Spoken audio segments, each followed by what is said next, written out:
Selamat pagi pemirsa, jumpa kembali bersama saya Syifa Aulia dalam Berita Kaltim hari ini.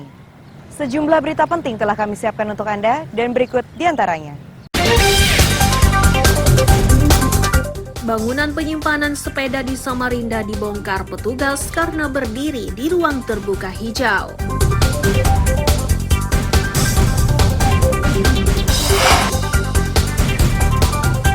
Seorang TKI ilegal ditangkap polisi di Balikpapan karena membawa 3 kg sabu-sabu asal Malaysia.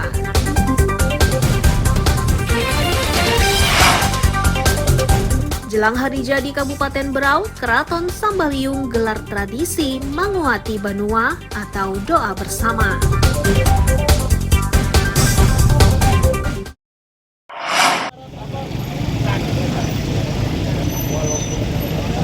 Bangunan penyimpanan sepeda di Citra Niaga ini dibongkar paksa oleh petugas gabungan di Samarinda Kamis siang. Ini dilakukan karena bangunan tersebut berdiri di ruang terbuka hijau atau RTH.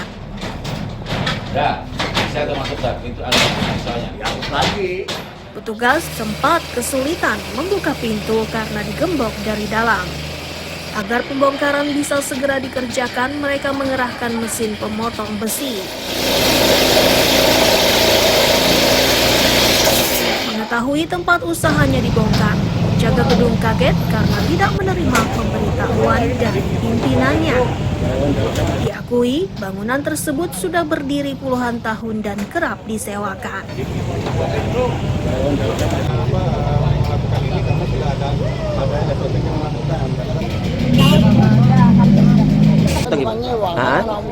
Anak buah aja? Iya, cukup lama begitu. Berapa tahun Pak sudah Pak?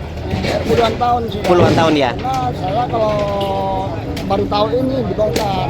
Kalau kemarin tahu, bisa usahakan bongkar-bongkar sendiri semua tuh. Sudah ada pemberitahuan atau belum Pak? What? Sudah ada pemberitahuan apa belum ada pembongkar? Oh, bapaknya belum dapat. Tidak ada, tapi bapak buahnya tidak ngasih tahu juga. Oh. Ada loh Pak, jangan bilang ada. Bapaknya usaha apa di sini Pak? Usaha apa ini? Usaha apa ini? Oh, saya ini semua dikerjain. Gitu. Nggak ada yang tempat ini usaha apa ini? Hah? Ini digunakan untuk apa? Sewakan orang gitu. Disewakan-sewakan? Sementara Kepala Bidang Aset BPKAD Samarinda memberi keterangan berbeda. Ia menegaskan peringatan kepada pemilik bangunan sudah disampaikannya. Tujuan pembongkaran untuk mengembalikan fungsi lahan sebagai kawasan ruang terbuka hijau.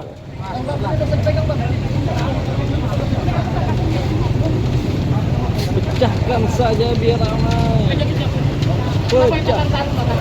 Melakukan penertiban terhadap bangunan lembaga TH, tepatnya di Jalan Panglima Batur di samping Rumah Makan Sari Pasifik. Yang mana mungkin sudah diketahui itu adalah akses jalan masuk ke RTH yang sekarang berdiri kita di sini yang menjadi guna ini adalah dulunya ruang terbuka hijau. Nah, kita tidak perlu flashback ke belakang ini kenapa bisa ada bangunan. Tapi intinya sekarang pemerintah kota akan melakukan pengamanan dalam arti mengembalikan fungsi RTH tersebut. Inilah lokasi yang diketahui dulunya adalah ruang terbuka hijau.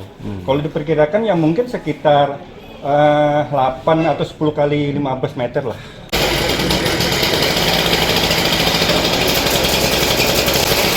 Petugas memastikan pembongkaran akan terus dilakukan hingga areal milik Pemkot tersebut kembali kepada fungsinya. Amir Hamzah dan Iswanto melaporkan dari Samarinda.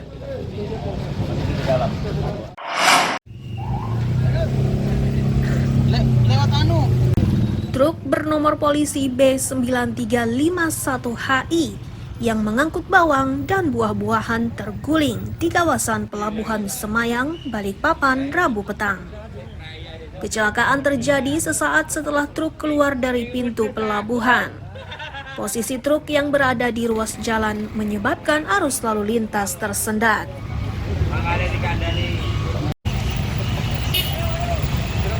Kanit Laka Polresta Balikpapan Ibda Danang Suparman memastikan tidak ada korban jiwa dalam musibah ini.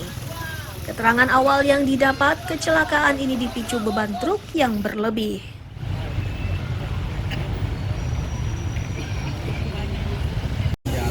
Saya tidak boleh bawa kita lihat sendiri ada barang-barang berupa ada bawang, ada buah-buahan yang tumpah. Untuk laporan lanjut nanti akan saya sampaikan setelah dilakukan penyidikan apa penyebab daripada. Sementara kita lihat kemacetan panjang di Semayang dan apa benar? Ya, ini dampak dari kemacetan dari Semayang karena ada pelabuhan di depan pelabuhan Semayang ada truk yang terguling.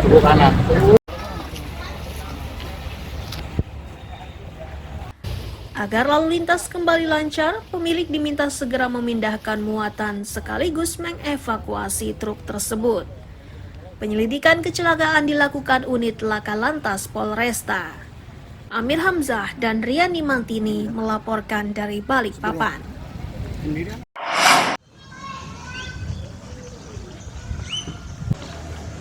Dinas Lingkungan Hidup Kabupaten Kutai Timur kini menangani perkara limbah yang diadukan Camat Sangkulirang.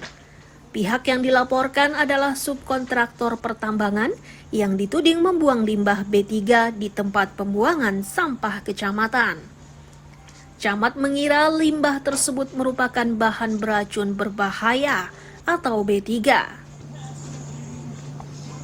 Itu ada laporan lisan pertama.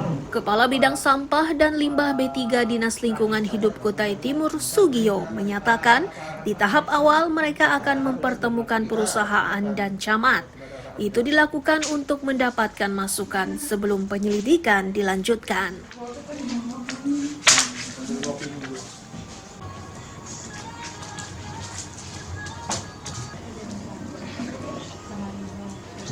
Ya, kalau informasinya yang diberikan ke kita bahwa itu bilangnya limbah B3. Cuman kita tidak tahu secara langsung, hanya sebatas informasi dan prinsipnya kita akan menindaklanjutinya supaya mereka, baik Pak Camat maupun dari pihak perusahaan memahami permasalahan ini dan tidak berkepanjangan, Pak. Akan kita pertemukan antara Pak Camat dengan pihak perusahaan, baik itu perusahaan intinya maupun subkonnya, akan kita sosialisasikan gimana cara pengelolaan limbah B3 ke depannya supaya tidak dibuang sembarangan. DLH meminta perusahaan tidak lagi membuang sampah ke tempat pembuangan sementara atau TPS milik warga agar tidak menimbulkan kecemasan dan keresahan. Amir Hamzah, Sabta Rizky melaporkan dari Kutai Timur.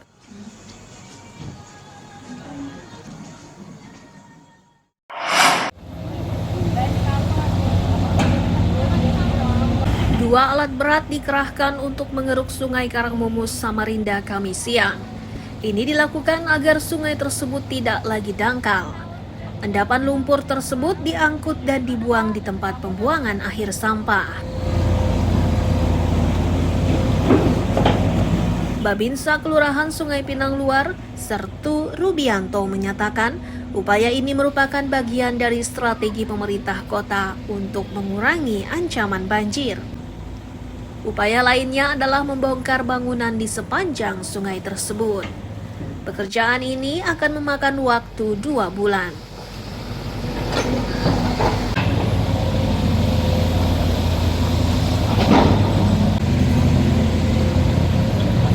Siang ini Tarmidi melaksanakan ini ada 2 eksa melaksanakan pengerukan sungai, terutama yang dangkal ini dikeruk, kemudian lumpurnya dibuang sebelum melaksanakan relokasi yang ada di pinggiran Karangmumus. Karangmumus ya? Ya, perumahan ini yang rumah-rumah yang ada di pinggir sungai. Di Tarmidi. Di Tarmidi ya? Nah, itu karena ada beberapa warga yang belum menyelesaikan input datanya. Input datanya. Ya. Pak Babin, ini berapa lama proses ini, pengerukan ini? Kalau proses pengerukan ya apabila nanti berjalan ya kurang lebih 1 hingga 2 bulan. 1 hingga 2 bulan pengerukannya ya? Ya.